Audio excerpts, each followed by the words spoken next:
Dear students, welcome back to my YouTube channel Kusum biology. कल अपन ने सेकंड पेपर का डिस्कस किया था। आज अपन डिस्कस करेंगे third paper, gene and differentiation. ये भी अपने पास एमएससी फाइनल जूलॉजी का ही पेपर है। इसको आप नॉर्मली, ये जो पेपर है, आप बीएससी फर्स्ट ईयर की बुक डेवलपमेंट बायोलॉजी, उसमें भी आपको ये सारे कुछ ही टॉपिक्स नहीं मिलेंगे, बाकी कंप्लीट टॉपिक आपको वहां पे ये मिल सकते हैं। अब देखो, आप पहला question cleavage and it's type, तो ये आपको इन डिटेल पढ़ना है, क्योंकि ये आपसे 20 नंबर में भी, एक नंबर में भी, 5 नंबर में टिप्पणी भी, या 10 नंबर में भी इससे क्वेश्चन पूछा जा सकता है।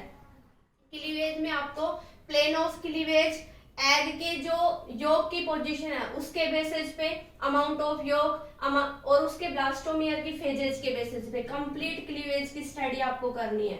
स्टेम सेल और इसके टाइप्स को यदि अपन देखें, टोटिपोटेंसी, प्लूरिपोटेंसी, मल्टीपोटेंसी, वो complete stem cell, embryonic stem cell, ये सारी कंप्लीट स्टेम सेल्स का आपको डिस्कस करना है इन डिटेल। ऑटोनोमस और कंडीशनल स्पेसिफिकेशन, ये डिटर्मिनेशन के बाद में होता है, और उसके बाद होती है जर्म सेल का डिटर्मिनेंट्स। ये आपको अच्छे से पढ़ना है।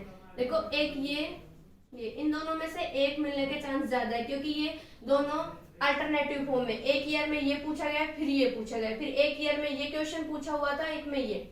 जर्म सेल का डिटर्मिनेंट्स है, बोन मैरो ट्रांसप्लांटेशन है, मेटामॉर्फोसिस एक नंबर में बहुत बार पूछा हुआ है।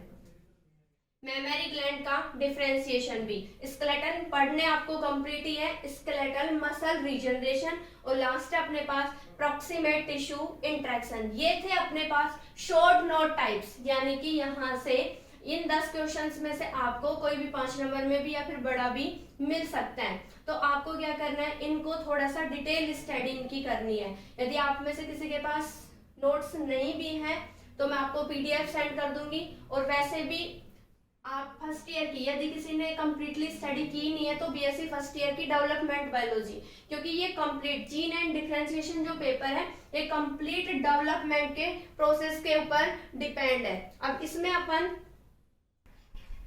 इन डिटेल यदि अपन देखें, hematopoietic stem cell, the tetrapod limb development, इसका रीजनरेशन भी आ सकता है, use of stem cell in regenerative therapy, कैसे कैसे उसका यूज लिया जाता है, genetics of axis specification in drosophila, 1 degree और 2 डिग्री, प्राइमरी और सेकेंडरी दोनों का पूछ सकता है यहाँ से। ड्रोसोफिला का यहाँ ये इंपॉर्टेंट है, मैमल्स और ड्रोसोफिला दोनों में प्राइमरी और सेकेंडरी दोनों बार बार पूछे हुए हैं, रिपीटिव क्वेश्चंस है। सेकेंडरी इस वजह से लिया है क्योंकि प्राइमरी लास्ट ईयर पूछा हुआ है 2 बार। Development of early vertebrates, homeobox concept in different phylogenetic groups, malformation and dispersion that affect normal development process। और लास्ट क्वेश्चन अपने पास comparative account of gastrulation in vertebrates, ये गैस्ट्रुलेशन भी इंपॉर्टेंट है। देखो, यहाँ से आप ये होम्योबॉक्स के ऊपर 10 नंबर में क्वेश्चन पूछा हुआ है, तो इसको होम्योपोएटिक और होम्योबॉक्स दोनों की कंपेयर भी पूछी हुई है, और होम्योपोएटिक स्टेम सेल अकेले भी पूछे हुए, लेकिन ये 10-10 नंबर में आया हुआ क्वेश्चन है। टेट्रापोड में लिम्ब का रीजनरेशन भी पूछा हुआ है और डेवलपमेंट भी पूछा हुआ है। आई होप आपको ये वीडियो अच्छा लगा होगा। यदि आपको कोई भी मतलब यहाँ से डाउट रहता है, या कोई भी टॉपिक के नोट्स या कोई क्वेश्चन आपको समझ नहीं आ रहा है कि इस क्वेश्चन में हमें आंसर कैसे करना है, तो वो आप मुझे कमेंट बॉक्स में बताएं। बाकी मैं आपको इसकी पीडीएफ कंप्लीट प्रोवाइड आपको करवा दूंगी। नेक्स्ट अपन नेक्स्ट पेपर का डिस्कस करेंगे। Thank you so much.